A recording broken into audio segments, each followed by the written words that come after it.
का एक major concern है वो हमेशा रहता है कि स्किन के हवाले से जो भी मसाइल होते हैं, जैसे ही मौसम अपनी शिद्दत बदलता है, जैसे मौसम चेंज होता है, स्किन के मसाइल उसके साथ ही इंगेज होना शुरू हो जाते हैं। अब मौसम सरमा है तो बहुत सारी चीज़ें जो हैं हम छोड़ देते हैं, हमें लगता है कि ये चीज़ यूज़ करनी है, मॉइस्चराइज़र यूज़ करना है, ग्लिसरीन, ये वो सब चीज़ें हम इस्तेमाल करते हैं, सन ब्लॉक का इस्तेमाल हम बिल्कुल साइड पे कर देते हैं और बाकी जो सीरम्स वगैरह जो रूटीन होती है वो हम अपनी साइड टू साइड जारी रखे होते हैं।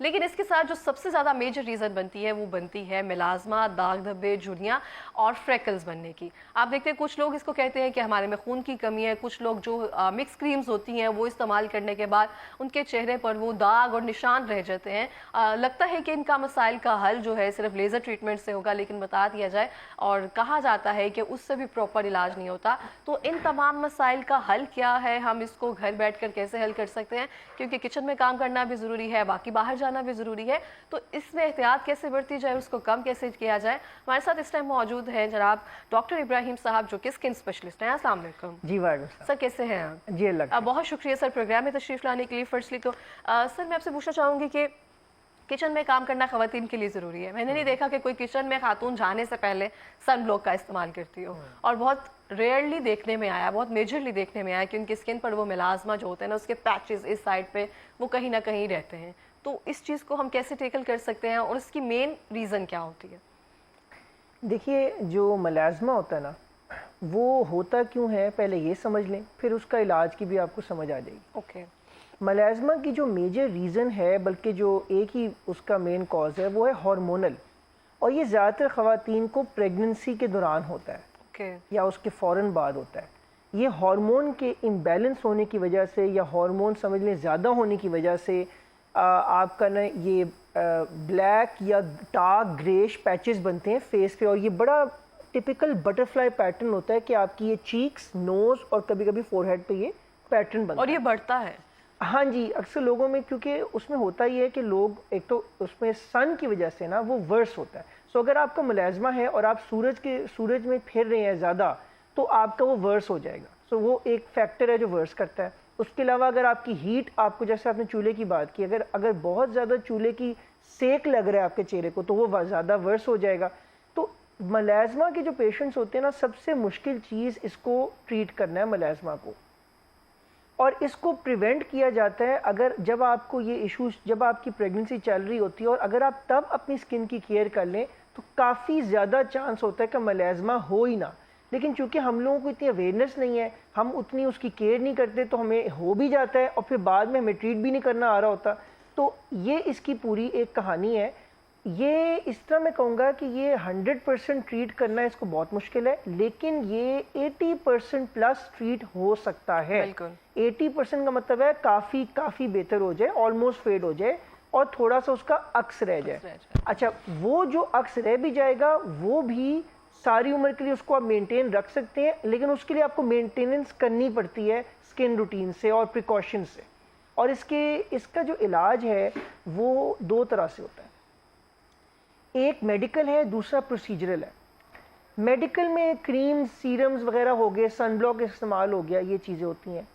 जो प्रोसीजर्स हैं वो 3-4 तरह के हैं। इसमें कुछ लाइट बेस्ड थेरेपीज़ हैं, कुछ लेज़र थेरेपीज़ हैं, कुछ केमिकल बेस्ड थेरेपीज़ हैं जिसको मीज़ोथेरेपी कहते हैं, केमिकल पील कहते हैं। लाइट बेस्ड थेरेपीज़ में फोटोफेशियल एलईडी थेरेपी आता है, और लेज़र में क्यू स्विच, एनडी एग और पिको लेज़र आता है। सर, मिलाजमा और पिगमेंटेशन में बेसिकली क्या फ़र्क है? ओके, सो पिगमेंटेशन एक जनरल टर्म है। ओके। किसी तरह की भी रंग के मसले होंगे उसको हम पिगमेंटेशन कहेंगे। इसमें वो हाइपो भी हो सकता है, हाइपर भी हो सकता है कि ज़्यादा ब्लैक हो गया, हाइपो के वो वाइट हो गया, और इसमें जेनेटिक डिसऑर्डर्स भी हैं, ऑटो इम्यून डिसीजेज, जो आपका इम्यून सिस्टम है वो अटैक कर दे आपकी स्किन को। इसमें एक्सटर्नल फैक्टर भी हैं, इंटरनल हार्मोनल फैक्टर्स भी हैं, इसमें सन डैमेज भी है। बहुत सारी वजूहात हैं पिगमेंटेशन की, जिसमें से एक टाइप है मुलाजमा। सही है। अच्छा, जब हम पिगमेंटेशन की बात करते हैं स्पेसिफिकली, जैसे आपने कहा हार्मोनल डिस्टर्बेंस की वजह से पिगमेंटेशन का स्टार्ट हो जाता है। मैंने बहुत सारे देखा है जिनकी पिगमेंटेशन माउथ एरिया में इस अराउंड होती है, उनको कहा जाता है कि आपके अगर ब्लैक हो रहा है या ग्रेश हो रहा है, समथिंग हो रहा है, तो उनको हार्मोनल इशू है। और जिनको मैंने देखा है कि स्पेसिफिकली जिन्होंने वाइटनिंग क्रीम्स बहुत ज़्यादा स्टेरॉइड बेस लगाई होती हैं, वो रेड पैच बनता है, रेड के बाद वो स्वेयर होकर मिलाजमा की तरफ चला जाता है। जी, अच्छा, अब सबसे पहले हम अपने दो सवाल माउथ पूछे, एरिया, एक हाँ तो जी। आपने माउथ का पूछा और दूसरा जो है वो। अच्छा, ये जो माउथ एरिया की जो ब्लैकनेस है, देखिए ये जो रंग का ख़राब होना है ना, ये हर इंसान में उसका पैटर्न थोड़ा फ़र्क होता है। कुछ लोगों में माउथ के गिर्द होता है, कुछ लोगों में आप देखेंगे कि माथे पे होता है, नोज़ पे होता है, कुछ लोगों के फ्रेकल्स बन जाते हैं, आप देखो छोटे छोटे स्पॉट से होते हैं काफ़ी सारे नोज़ पे, चीक्स पे। और अब उसको ब्यूटी फ्रेकल्स भी हम कंसीडर हाँ, करते ब्यूटी हैं। फ्रेकल भी कहते हैं। अच्छा, फ्रेकल्स तो जेनेटिक है, ये तो अगर आपकी जीन्स में है तो आपको होना ही होना है, और ये भी सन डैमेज से वर्स होता है। बाकी जहाँ तक अगर माउथ के गिर्द आपकी ब्लैकनेस आ रही है, उसकी दो तीन वजूहत हो सकती हैं। एक ये है कि आपका जो है ना, ये आयरन डेफिशिएंसी हो सकती है, ये भी एक कॉज होती है। क्या आपका देखें, ख़वातीन में आपको पता है मंथली साइकिल्स होती Truly. हैं, और उसकी वजह से ब्लड लॉस होता है, ब्लड आयरन से बना होता है। तो ख़वातीन में आप पाकिस्तान में हर दूसरी या तीसरी ख़वातीन का CBC कराएंगी, उनमें आयरन डेफिशिएंसी आएगी। Iron deficiency is a huge problem in Pakistani women, वैसे वर्ल्ड वाइड, लेकिन पाकिस्तान में ख़ास तौर पे। तो आयरन डेफिशिएंसी बहुत कॉमन कॉज है इस तरह के स्किन के डार्क होने का। ये अंडर आई डार्क सर्कल्स जो बन जाते हैं, वो भी मेन कॉज वही है, काफ़ी बड़ी रीज़न वो है। इसके अलावा देखें, आपने एक मेंशन की बात बड़ी इंपॉर्टेंट है, सन डैमेज। अच्छा, हमारे यहाँ तो सन ब्लॉक का रिवाज ही नहीं है, बिल्कुल भी नहीं है। और मैं ख्याल है साल में 8 महीने या 9 महीने तो गर्मी होती है, फुल सूरज होता है। तो उससे ये होता है कि सन डैमेज हो, सन जो है वो आपकी स्किन को डैमेज करता है। होता ये है कि सन जो है ना, वो करता ये है कि आपकी स्किन को, वैसे तो सूरज अच्छा होता है स्किन के लिए, लेकिन थोड़ा सा 10-15-20 मिनट का सूरज अच्छा होता है। क्यों? क्योंकि वो करता ये है कि आपकी स्किन में एक ये जो रंग देने वाला पिगमेंट है, इसका नाम है मेलेनिन। अब वो जब मेलन करता क्या है कि वो एनर्जी को एब्जॉर्ब करता है, और एक और काम वो ये करता है, स्किन ये करता है कि विटामिन डी बनाता है सूरज से। सो विटामिन डी हमें चाहिए, बहुत ज़रूरी है हमारे बोन्स के लिए, मसल्स के लिए, काफ़ी चीज़ों के लिए। तो वो 10-15-20 मिनट या आधा घंटे का जो सन एक्सपोजर है, हफ्ते में 3 से 4 बार अगर आप लेते हैं, तो आपका विटामिन डी बन जाता है काफ़ी। अगर आप इससे ज़्यादा एक्सपोजर लेते हैं सूरज का, तो वो स्किन डैमेज इस तरह होती है कि मेलेनिन पिगमेंट सूरज की एनर्जी को ऑब्जॉर्ब करता है, और अगर वो ज़्यादा आ रही है तो वो ज़्यादा बनने लग जाता है कि आपको डिफेंड करने के लिए। जब ज़्यादा बनेगा तो स्किन काली हो जाएगी, मेलानिन, क्योंकि वो इंक्रीज हो जाएगा। इंक्रीज हो अच्छा जाएगा। सर, अगर हम इसकी सन डैमेज की और सन ब्लॉक की बात करें, हम लिटरली वो तो नहीं लगाते, ना घरों में लगाते हैं, ना बाहर जाते हुए लगाते हैं। तो एक तो ये मेजर कॉज होगी कि हम सन पे वो स्किन पर वो नहीं लगा रहे, सेंसिटिविटी बढ़ जाती है अगर हम सन में जाते हैं, तो उसकी वजह से भी सन बर्न जो हो जाता है, और उसके बाद ये पिगमेंटेशन अराउंड रहती है।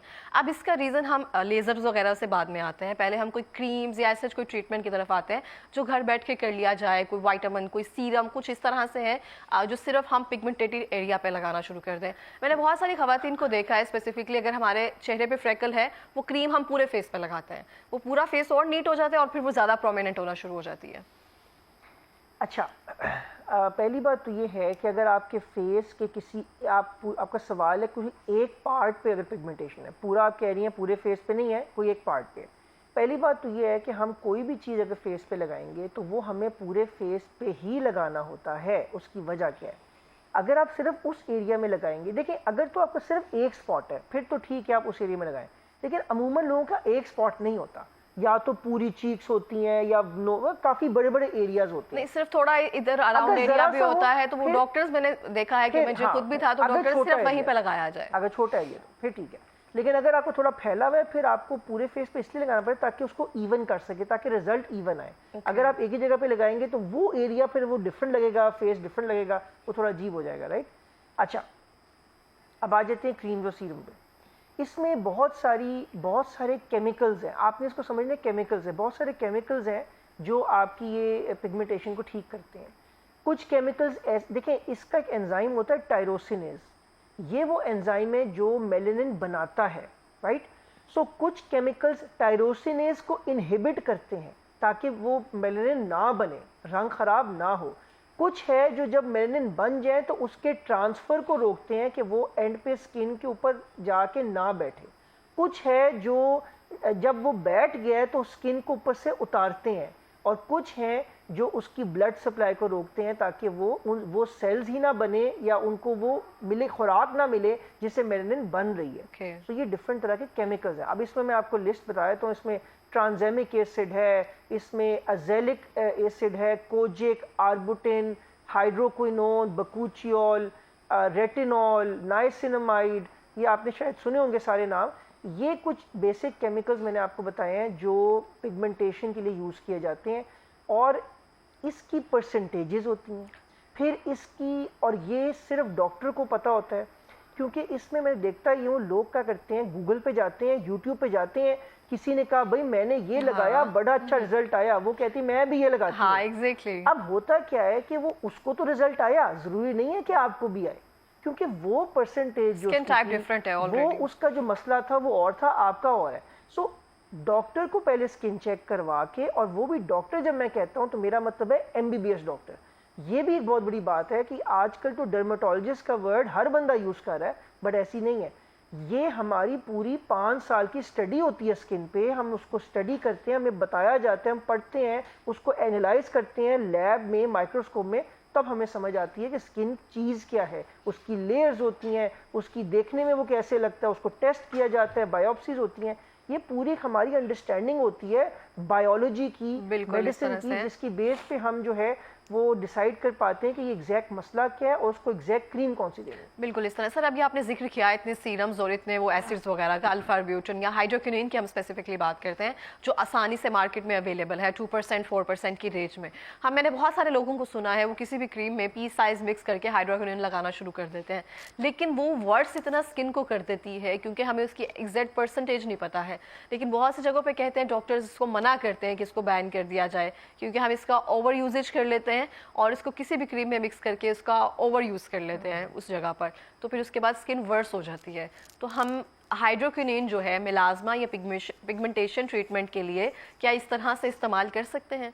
हाइड्रोक्विनोन, इसको देसी अल्फाज में या इंग्लिश में ब्लीचिंग एजेंट भी कहते हैं। ठीक है, कि हालांकि ये ब्लीचिंग नहीं है, लेकिन कहते हैं उसको, वैसे एक निकनेम है उसका। देखें, हाइड्रोक्विनोन जो है वो एक इंतहाई सख्त किस्म का केमिकल है जो कि अलाउड है, जो कि आप यूज़ कर सकते हैं, लेकिन एक लिमिटेड टाइम के लिए, एक लिमिटेड कुछ इसका टाइम होता है, वो भी हर कुछ पेशेंट्स पे 3 मंथ्स होता है, कुछ पे 6 मंथ्स होता है, कुछ पे 1 मंथ होता है। ठीक है, सो ये हमें देखना पड़ता है कि इसको हमने कितनी देर तक ये देना है, पहली बात। दूसरी बात ये कि जब आप इसको यूज़ करते हैं, यस होता पी साइज ही है, वो बात सही है, उसको मिक्स भी कर सकते हैं, लेकिन अगेन उसके साथ कुछ प्रिकॉशंस लेनी पड़ती हैं। बिल्कुल। लाइक अगर आपने ये यूज़ किया है तो फिर इसके साथ एक तो आपने दिन के किस औकात पे यूज़ किया, किस टाइम पे यूज़ किया, नंबर 2 ये कि अगर किया तो फिर ये भी करना है, फिर वो भी करना है, और प्रिकॉशंस में ये भी करना है, वो भी करना है। ये हमें डिसाइड करना पड़ता है डॉक्टर्स को, हर बंदे को देखे कि इसको मैंने ये नुस्खा बना के देना है कि हाइड्रोक्विनोन मैं दे रहा हूँ, लेकिन इस टाइम पे यूज़ करेंगी, और इसके अलावा इस टाइम पे ये करेंगी, लाइक सन ब्लॉक लगाएंगी फॉर एग्जाम्पल, इस टाइम पे वो ये करेंगी, और ये कॉम्बिनेशन बनाना पड़ता है उसके साथ, ताकि रिजल्ट्स आपको बेस्ट आ जाए और कोई साइड इफेक्ट ना हो, वरना इसके साइड इफेक्ट हो सकते हैं। बिल्कुल वर्स है, इसलिए हम इसको कंक्लूड इस तरह से कर सकते हैं, डॉक्टर की हिदायत के मुताबिक इस्तेमाल करें, उसके बगैर बिल्कुल इस्तेमाल ना करें, क्योंकि इसके साथ प्रिकॉशंस भी होती है, और जैसे आपने कहा दूसरे मेजरमेंट भी होते हैं जो लेने होते हैं। अच्छा, एसिड्स वगैरह पे हमने बात की, अब हम आते हैं लेजर ट्रीटमेंट्स की तरफ। किसी में मेलाज्मा या पिगमेंटेशन के लिए, जैसे आपने कहा CO2 है, कार्बन लेजर है, जो और भी दूसरे पील्स हैं वो हम लेते हैं। हम कितने सेशंस ले सकते हैं कि उसके बाद हमारा 80% जैसे आपने कहा कि बेहतर हो सकता है, वो ठीक हो जाए, और उसके बाद आफ्टर केयर क्या कर सकते हैं? अच्छा, अब इसमें ये बहुत ही इंपॉर्टेंट टॉपिक है, और ये वो टॉपिक है जो बहुत ज़्यादा कंफ्यूज करता है लोगों को।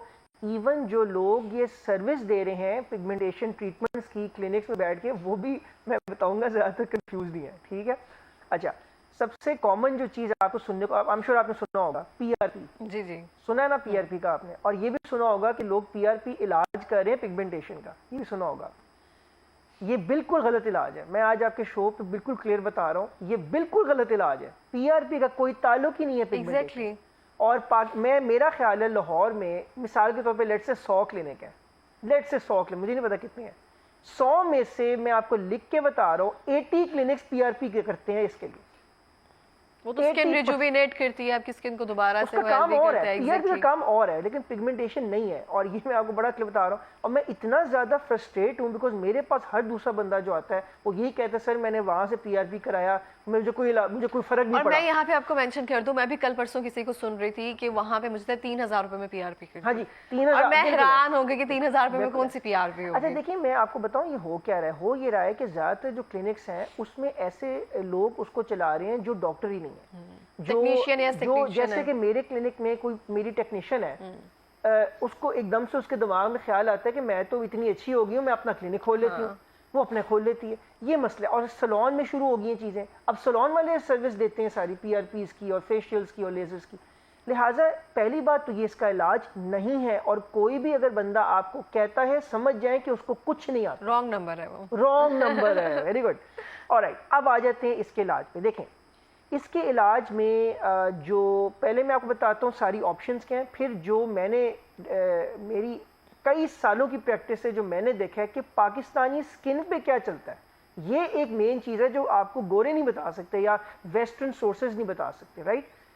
देखिए इसमें लेजर्स हैं, Q switch, Nd YAG, pico laser, ये दो मेन लेजर्स हैं जो पिगमेंटेशन का ट्रीटमेंट करते हैं। फ्रैक्शनल CO2 पिगमेंटेशन का इलाज नहीं है, वो स्कार्स का है। ओके जी, सो इसके ये दो ही लेजर्स हैं, पीको लेज़र और क्यू स्विच, एनडी-एग लेज़र, ये दोनों लेजर्स तकरीबन सिमिलर हैं, ज़्यादा फ़र्क नहीं है। ये बहुत अच्छे ट्रीटमेंट्स हैं लेकिन हमारी स्किन के लिए नहीं है। अब अच्छा, ये हमारे लिए क्यू स्विच भी नहीं है, हालांकि ये सबसे एडवांस टेक्नोलॉजी है और सबसे ज़्यादा इसकी मार्केटिंग भी होती है, लेकिन हमारी स्किन के लिए इसलिए नहीं है कि 10 में से 6 लोगों को अच्छा रिजल्ट आता है, 4 को नहीं आता। अब ये रेशो अच्छी नहीं है। 40% पेशेंट्स को अगर आपके ऑलमोस्ट 50% को अगर रिजल्ट नहीं आएगा तो वो ट्रीटमेंट बेकार है, पैसे ज़ाया हैं। तो इसलिए, और दूसरी बात, जिनको रिजल्ट आ भी जाता है उनको चांस होता है कि दोबारा पिगमेंटेशन आ जाए, जिसको हम कहते हैं PIH, post inflammatory hyper pigmentation. Procedure के बाद पिगमेंटेशन हो जाना, स्किन रिएक्ट कर जाती है। वो ये इसलिए होता है कि हमारी जो स्किन है वो डार्क है, हम लोग गोरे नहीं है, स्किन टाइप है हमारी नेचुरल स्किन टाइप थोड़ी डार्क है, तो इसमें मेलानिन ज्यादा है, तो वो रिएक्ट कर जाता है, वो पहली ज्यादा होता है और वो और ज्यादा आ जाता है। सर, हमारे पास टाइम कम है, तो फिर हम कौन सा ऐसा लेजर ट्रीटमेंट है जो रिकमेंड कर सकते हैं? तो इसके लिए जो लाइट बेस्ड थेरेपीज हैं, फोटोफेशियल और LED थेरेपी, एक तो ये किया जाता है, लेकिन ये एज अ सपोर्टिव मेजर है, ये मेन ट्रीटमेंट नहीं है। जो मेन ट्रीटमेंट्स है वो केमिकल पील और मीजोथेरेपी है। केमिकल पील, एक केमिकल अप्लाई करते हैं, फिर उसकी स्किन के ऊपर से पीलिंग होती है, एक ये इसका हल है, लेकिन ये भी मुकम्मल हल नहीं है, ये भी एक लिमिट तक हेल्प करता है। मीजोथेरेपी जो कह सकता हूँ, जो मेन मैंने देखा है जो आफ्टर लॉट ऑफ प्रैक्टिस कि मीजोथेरेपी वो प्रोसीजर, इसमें एक सीरम अप्लाई करते हैं और एक डिवाइस होता है डर्मापेन के नाम से, उससे माइक्रो नीडलिंग करते हैं, तो वो सीरम डीप अंदर जाता है और पिगमेंटेशन को ख़त्म करता है। और ये सीरम असल चीज़ है कि ये कहाँ से आप लेते हैं, ये चाइनीज़ हो या कोरियन हो तो उसके रिजल्ट्स कम आएंगे, ये कोई यूरोपियन अमेरिकन हो उसके रिजल्ट्स अच्छे आएंगे, वो भी अगर प्रॉपर हो। तो ये इसका मेन इलाज है, along with serums and creams जो आप इस्तेमाल करने के लिए देते हैं, और प्रिकॉशंस जैसे सूरज, गर्मी, चूल्हा, पानी कितना पीना है, और स्ट्रेस और स्लीप, और ये सारी प्रिकॉशंस, फिर एक प्रॉपर इलाज होता है। बिल्कुल इस तरह से। सर, लास्ट मिनट है, कोई पैगाम देना चाहेंगे? हाँ जी, पैगाम देखें ये है कि हमारी जो सबसे ज़्यादा मसला है ना इसका पिगमेंटेशन का, वो होता है सन एक्सपोजर से और चूल्हे से, क्योंकि ये दो हमारी मेन एक्टिविटीज़ हैं, ठीक है। तो जब आप बाहर जाएं तो सन ब्लॉक लगाएं, घर में ज़रूरत नहीं है, अगर आपकी विंडोज़ बंद है या आपकी विंडोज़ खुली भी हैं लेकिन सर्दियों का मौसम है तो अंदर ज़रूरत है। अगर गर्मियाँ हैं और विंडोज़ खुली हैं, पर्दे नहीं हैं और सूरज बहुत ज़्यादा अंदर आ रहा है, फिर आप लगा लिया करें अगर आपको इशू है इसका पिगमेंटेशन का, ठीक है। अदरवाइज सन ब्लॉक बाहर ही लगाना होता है, अंदर इतनी ज़रूरत नहीं होती।